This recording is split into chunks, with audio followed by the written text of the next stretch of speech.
Good morning to all. Page number 248. ഇന്റർകമ്പനി ഹോൾഡിംഗ്സുമായി ബന്ധപ്പെട്ട second കേസാണ് നമ്മൾ ഇന്ന് നോക്കുന്നത്. Shares held by transferor company in transferee company. ഷെൽഡ് എന്നല്ല ഹെൽഡ് എന്നാണ്, പ്രിന്റിംഗ് മിസ്റ്റേക്ക് ആണ്, തിരുത്തിക്കോണം. അപ്പം ഈ ഒരു കേസിൽ പറയുന്നത് ട്രാൻസ്ഫറി കമ്പനിയിലെ ഷെയർ ട്രാൻസ്ഫറർ കമ്പനി ഹെൽഡ് ചെയ്തിട്ടുണ്ടെങ്കിൽ at the time of amalgamation, the shares held by transferor company cannot be taken over along with other assets by the transferee company.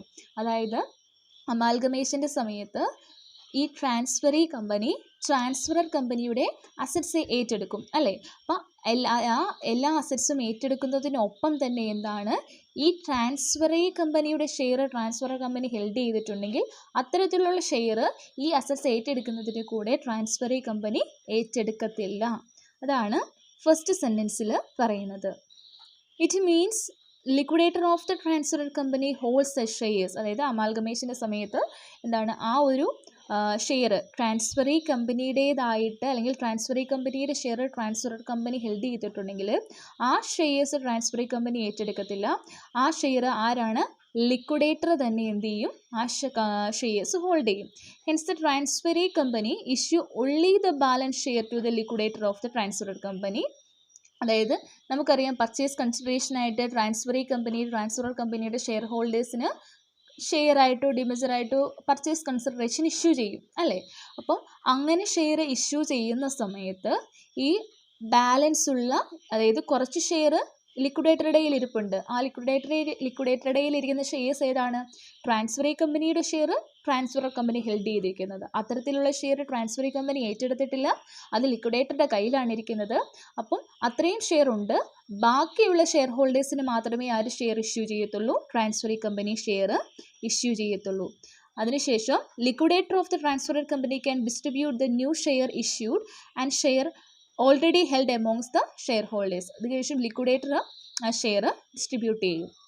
ഇനി പർച്ചേസ് കൺസിഡറേഷൻ കമ്പ്യൂട്ട് ചെയ്യുന്നത് net asset മെത്തേഡാണ് follow ചെയ്യുന്നതെങ്കിൽ purchase consideration compute ചെയ്യുന്നത് total number of share issued to settle the net asset including investment held by transferor company. അതായത് transferor company held ചെയ്യുന്ന investment ഉൾപ്പെടെയുള്ള എല്ലാ അസറ്റും set ചെയ്യാനായി വേണ്ട ഫുൾ അസറ്റ്സ് സെറ്റിൽ ചെയ്യാൻ വേണ്ടി ഇഷ്യൂ ചെയ്യുന്ന ഷെയറിൽ നിന്നും എന്താണ്, ട്രാൻസ്ഫറർ കമ്പനി ഹെൽഡ് ചെയ്യുന്ന ഷെയർ മൈനസ് ചെയ്യണം.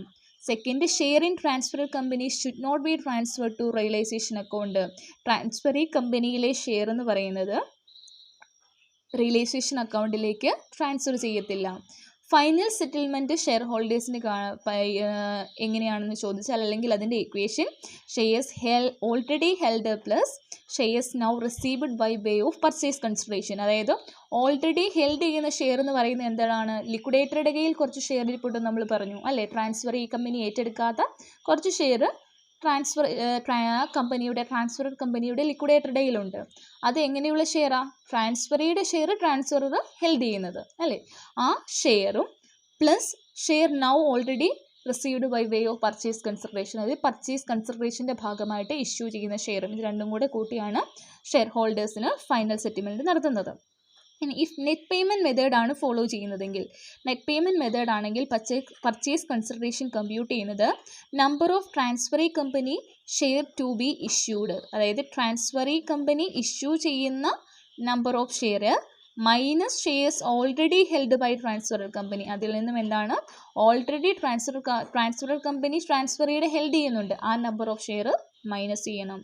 Then the usual accounting procedure is followed. അതായത് നമ്മൾ എങ്ങനെയാണോ സാധാരണ രീതിയിൽ ചെയ്യുന്നത് അതുപോലെ തന്നെ ചെയ്യുക. However adjustment against capital reserves അല്ലെങ്കിൽ ക്യാപിറ്റൽ റിസർവിന് അഗെയിൻസ്റ്റ് ആയിട്ട് adjustment paid up capital of the transferor company should be compared with the purchase consideration paid plus investment held by transferor company. അവിടെ എന്താ പറയുന്നത്, ക്യാപിറ്റൽ റിസർവും അതുപോലെ തന്നെ അല്ലെങ്കിൽ ക്യാപിറ്റൽ റിസർവ് അല്ലെങ്കിൽ റിസർവ്, അതുപോലെ പെയ്ഡ് അപ്പ് ക്യാപിറ്റൽ ട്രാൻസ്ഫറർ കമ്പനിയുടെ പെയ്ഡ് അപ്പ് ക്യാപിറ്റൽ ഒക്കെ എന്ത് ചെയ്യണം, പർച്ചേസ് കൺസിഡറേഷനുമായിട്ട് കമ്പയർ ചെയ്യണം. ഓക്കെ, ഇനി ഇതുമായി ബന്ധപ്പെട്ട നമുക്കൊരു ഇലൂസ്ട്രേഷനും കൂടി നോക്കാം. സിമ്പിളായിട്ടുള്ളൊരു ഇലൂസ്ട്രേഷനാണ്. ക്വസ്റ്റ്യനിൽ ചെറിയൊരു കറക്ഷൻ ഉണ്ട്. നമുക്കിവിടെ കൊടുത്തിരിക്കുന്നത് ടി എന്നും എം എന്നും കണ്ടായിരുന്നു, ഞാനത് കറക്റ്റ് ചെയ്തു എടുത്തിട്ടുണ്ട്. എസ് എന്നും ടി എന്നുമാണ് കിടക്കുന്നത്. ശരിക്കും എം ആൻഡ് എൻ ലിമിറ്റഡ് ആണ് അല്ലേ. അപ്പം ഫസ്റ്റ് കോളം എം ലിമിറ്റഡിൻ്റെയും സെക്കൻഡ് കോളം എൻ ലിമിറ്റഡിൻ്റെയും ഇൻഫോർമേഷനാണ് ബാലൻസ് ഷീറ്റ്. അതൊന്ന് കറക്റ്റ് ചെയ്യണേ. ബാലൻസ് ഷീറ്റ് തന്നിട്ടുണ്ട്. ഇവിടെ ട്രാൻസ്ഫറി കമ്പനിയുടെ ഷെയർ ട്രാൻസ്ഫറർ കമ്പനി ഹെൽഡ് ചെയ്യുന്നു എന്നൊരു ടൈപ്പ് പ്രോബ്ലമാണ്. അത് ഈ ക്വസ്റ്റ്യനിൽ നമുക്ക് മനസ്സിലാവുന്നത് ഈ ഒരു പോയിന്റിൽ നിന്നാണ്. അതായത് 5000 shares in N limited. N ലിമിറ്റഡിലെ 5000 ഷെയർ എവിടെയാണ് കാണിച്ചിരിക്കുന്നത്? എം ലിമിറ്റഡിലാണ്. ഇവിടെ ആരാണ് transferor company? N limited take over M limited. M ലിമിറ്റഡിനെ ടേക്ക് ഓവർ ചെയ്തു.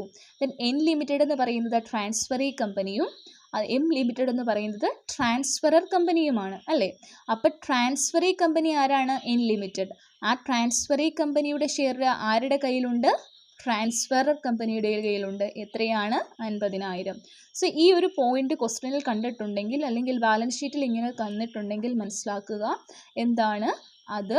ട്രാൻസ്ഫറി കമ്പനിയുടെ ഷെയർ ട്രാൻസ്ഫറർ കമ്പനി ഹെൽഡ് ചെയ്തിരിക്കുന്നതാണ്. ദെൻ ബാക്കി പറയുന്നത് N limited issue sufficient number of shares ₹11 each and pay ₹50 in cash per share held by member of M limited.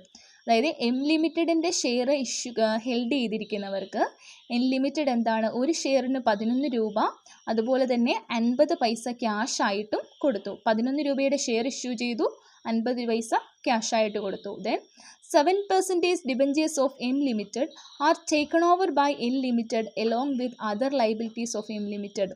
M ലിമിറ്റഡിൻ്റെ other ലൈബിലിറ്റീസിൻ്റെ കൂടെ N limited എന്താണ്? M ലിമിറ്റഡിൻ്റെ 7% ഡിബഞ്ചേഴ്സിനെയും ടേക്ക് ഓവർ ചെയ്തു. Show journal entries and significant ledger account in the books of both companies also draft balance sheet of N limited.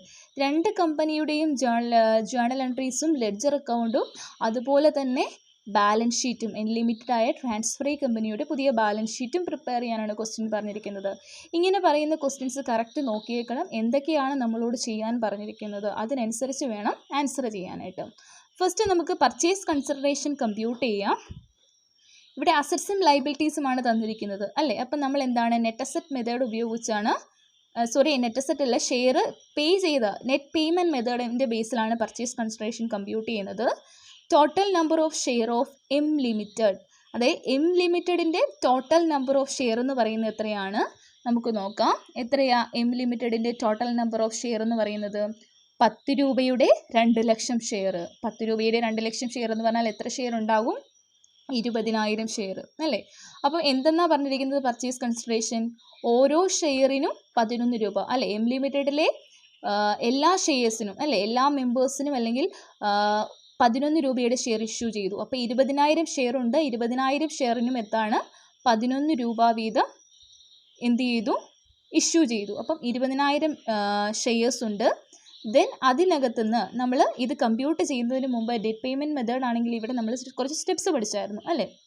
എന്താ ചെയ്യേണ്ടത്? Total number of M limited, അതായത് ഇവിടെ പറയുന്നുണ്ട് total number of company issue ചെയ്യുന്നത് അല്ലേ, number of share company issue ചെയ്യുന്നത് ആദ്യം compute ചെയ്യണം. അപ്പോൾ എം ലിമിറ്റഡിൻ്റെ കയ്യിൽ 20,000 ഷെയർ ആണുള്ളത് അല്ലേ. 1 share of N limited issued, therefore shares of N limited to be issued. എത്ര ഷെയർ ആണ് ഇഷ്യൂ ചെയ്യുന്നത്? എം ലിമിറ്റഡിൻ്റെ ഓരോ ഷെയറിനും എൻ ലിമിറ്റഡ് എന്ത് ചെയ്യും? 11 രൂപ വീതം ഇഷ്യൂ ചെയ്യും. അപ്പോൾ 20,000 ഷെയർസ് ഇഷ്യൂ ചെയ്യും, ഫുൾ ഷെയറും ഇഷ്യൂ ചെയ്യും. അതിനകത്ത് നിന്ന് എന്താണ്? ട്രാൻസ്ഫറി കമ്പനി ഓൾറെഡി ഹെൽഡ് ചെയ്യുന്ന അല്ലേ shares already held by transferor company. Transferee കമ്പനിയുടെ ഷെയർ എത്രയാണ് ഓൾറെഡി ട്രാൻസ്ഫറർ കമ്പനി ഹെൽഡ് ചെയ്യുന്നത്? 50,000 ഷെയർ അല്ലേ. 10 രൂപയുടെ 50,000 ഷെയർ, അതായത് എത്രയാണ്? 5,000. നിങ്ങൾക്ക് ഈ പോർഷൻ ക്ലിയർ ആണോ? ഇത് ഇത്രയേ ഉള്ളൂ. നെറ്റ് പേയ്മെൻറ്റ് മെത്തേഡാണ്. നെറ്റ് പേയ്മെൻറ്റ് മെത്തേഡ് ആകുമ്പോൾ പർച്ചേസ് കൺസിഡറേഷൻ കമ്പ്യൂട്ട് ചെയ്യേണ്ടത് ഈ രീതിയിലാണ് അല്ലേ. Number of transferor company actually എത്രയാണ് അല്ലേ, number of transferee company issue ചെയ്യുന്ന ഷെയർ എത്രയാണ്, അതിൽ നിന്നും ട്രാൻസ്ഫറർ കമ്പനി ഓൾറെഡി ട്രാൻസ്ഫറി കമ്പനിയുടെ എത്ര ഷെയർ എടുക്കുന്നുണ്ട് ഇഷ്യൂ ചെയ്തിട്ടുണ്ടോ അത് കുറയ്ക്കണം അല്ലേ. അപ്പോൾ മൊത്തം 20,000 ഷെയർ ഇഷ്യൂ ചെയ്യും, എല്ലാ മെമ്പേഴ്സിനും ഷെയർ ഇഷ്യൂ ചെയ്യുമെന്ന് പറഞ്ഞിട്ടുണ്ട് അല്ലേ. അപ്പം മൊത്തം 20,000 മെമ്പേഴ്സാണ്. അതിൽ നിന്നും ട്രാൻസ്ഫറി കമ്പനിയുടെ എത്ര ഷെയറാണ് ട്രാൻസ്ഫർ കമ്പനി ഹെൽഡ് ചെയ്തിട്ടുള്ളത്? 5000.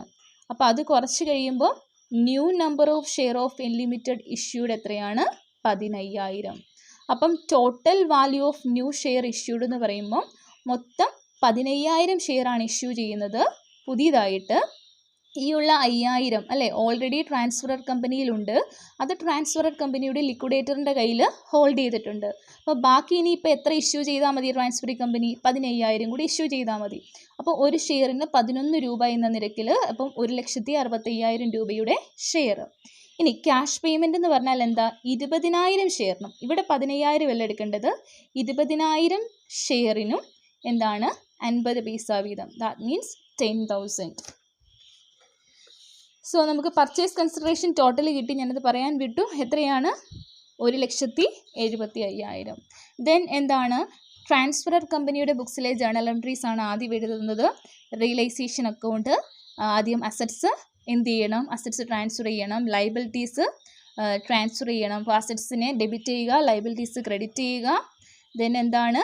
റിയലൈസേഷൻ പർച്ചേസ് കൺസിഡറേഷൻ പേ ചെയ്യുന്നത് അല്ലേ? അപ്പോൾ transferee company account up to realisation account കാണിച്ചു. അതെങ്ങനെയാണ് ഇഷ്യൂ ചെയ്യുന്നത്? 1,65,000 രൂപ നമ്മൾ ഓൾറെഡി നമുക്ക് അറിയാവുന്ന ജേർണൽ എൻട്രീസ് ആണ്. ക്യാഷ് ആയിട്ട് 10,000. ദെൻ ഇവിടെയാണ് എക്സ്ട്രാ നമ്മൾ അഡീഷണൽ ആയിട്ട് പഠിക്കുന്നത്. ഇവിടെയാണ് എക്സ്ട്രാ പഠിക്കുന്നത്. അതായത് പർച്ചേസിങ് കമ്പനി ഹെൽഡ് ചെയ്തിരിക്കുന്ന 5000 ഷെയറിലുള്ള ഗെയിൻ കാണിക്കുന്നതാണ് അല്ലേ? അപ്പം sharing unlimited account up to realisation എന്ന് പറഞ്ഞുകൊണ്ട് കാണിക്കണം. ഷെയറിങ് ട്രാൻസ്ഫറി കമ്പനി അക്കൗണ്ട്, ഇപ്പോൾ ട്രാൻസ്ഫറി കമ്പനി എന്ന് പറഞ്ഞാൽ ഏതാണ്? അൺലിമിറ്റഡ് ടു റിയലൈസേഷൻ എന്ന് പറഞ്ഞുകൊണ്ട് എത്രയാ? 5000 ഷെയറാണ് ഹെൽഡ് ചെയ്തിരിക്കുന്നത്, പർച്ചേസ് കമ്പനി ഹെൽഡ് ചെയ്തിരിക്കുന്ന ഷെയർ. അപ്പം 5000 ഷെയർ.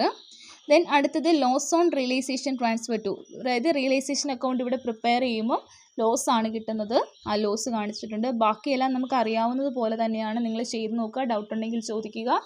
റിയലൈസേഷൻ അക്കൗണ്ട് ഉണ്ട്, അൺലിമിറ്റഡിൻ്റെ account, sharing limited account, equity share holders account, cash കൂടി ഇഷ്യൂ ചെയ്യുന്നത് കൊണ്ട് വേണമെങ്കിൽ നമുക്കിവിടെ ബാങ്ക് അക്കൗണ്ടും കൂടെ ക്രിയേറ്റ് ചെയ്യാം. ഓക്കെ, ബാങ്കിൻ്റെ ബാലൻസ് വന്നിട്ടുണ്ടോ നോക്കട്ടെ. ഓപ്പണിംഗ് ബാലൻസ്, ക്യാഷ് ബാലൻസ് തന്നിട്ടില്ല അല്ലേ? ബാലൻസ് ഷീറ്റിൽ തന്നിട്ടില്ല, അതുകൊണ്ട് തന്നെ ബാങ്ക് അക്കൗണ്ട് ചെയ്യേണ്ട കാര്യമില്ല. ദെൻ ഈ ട്രാൻസ്ഫറി കമ്പനിയുടെ ബുക്സ് ഓഫ് അക്കൗണ്ടിൽ ആസ് യൂഷ്വൽ പർച്ചേസ് കൺസിഡറേഷൻ്റെ ആദ്യം കാണിച്ചു amount, business purchase account to liquidator of limited. അസറ്റ്സും ലയബിലിറ്റീസും റെക്കോർഡ് ചെയ്തു. ക്രെഡിറ്റ് ബാലൻസ് ആണ് 15,000 രൂപ, ദാറ്റ് ഈസ് ക്യാപിറ്റൽ റിസർവ് എന്ന് കാണിച്ചു. then അടുത്തത് പർച്ചേസ് കൺസിഡറേഷൻ സെറ്റിൽമെൻറ്റ് അല്ലേ? നോക്കിക്കേ, liquidator of limited to share capital, ഇത് നമ്മൾ പഠിച്ച കാര്യമാണ്. 15,000 ഷെയറാണ് ഇഷ്യൂ ചെയ്തത് അല്ലേ? ഫേസ് വാല്യൂ എന്ന് പറയുന്നത് 10 രൂപയാണ്. അപ്പം 1,15,000. 10 രൂപയുടെ ഷെയർ 11 രൂപയ്ക്കാണ് ഇഷ്യൂ ചെയ്തത് അല്ലേ? 10 രൂപയുടെ ഷെയറിന് പകരമാണ് 11 രൂപയുടെ ഷെയർ കൊടുത്തത്. അപ്പോൾ 1 രൂപ പ്രീമിയത്തിലാണ്. 15,000 ഷെയറിന് 1 രൂപ എന്ന രീതിയിൽ 15,000 പ്രീമിയം സെക്യൂരിറ്റീസ് പ്രീമിയത്തിലേക്ക് പോയി, ക്യാഷായിട്ട് 10,000. ദെൻ ഇവിടെ ഒരു മ്യൂച്വൽ ഓമിങ്സിൻ്റെ കേസ് പറയുന്നുണ്ട്, അതിവിടെ കറക്റ്റായിട്ട് പറയുന്നുണ്ട്. ലോണിൻ്റെ കാര്യം പറയുന്നുണ്ട്. ലോൺ ഓഫ് അൺലിമിറ്റഡിൻ്റെ ലോണായിട്ട് ലിമിറ്റഡ് കാണിക്കുന്നുണ്ട്. എത്രയാ? 30,000. ആ 30,000 മ്യൂച്വൽ ഓവിങ്സ് ആയിട്ട് loan from limited to loan from unlimited എന്ന് പറയുന്നത് മ്യൂച്വൽ ഓവിങ്സ് ആണ്. Loan elimination of loan from ലിമിറ്റഡിലെ ലോണ് എലിമിനേറ്റ് ചെയ്യുന്നതാണ്. സോ ഇവിടെ ഒരു കാര്യം, മ്യൂച്വൽ ഓവിങ്സ് നമ്മൾ ഇതുവരെ അഡീഷണൽ ഇൻഫോർമേഷനിൽ നിന്നാണ് പഠിച്ചത്. ഇങ്ങനെ വേണമെങ്കിലും വരാം. അപ്പോൾ ക്വസ്റ്റ്യൻ ശ്രദ്ധിച്ച് വേണം വായിക്കാൻ. അൺലിമിറ്റഡിൻ്റെ ലോണ് ലിമിറ്റഡിൻ്റെ അസറ്റ് സൈഡിൽ വന്നു അല്ലേ? ദാറ്റ് മീൻസ് എന്താ? ലോൺ കൊടുത്തതാണ് അല്ലേ?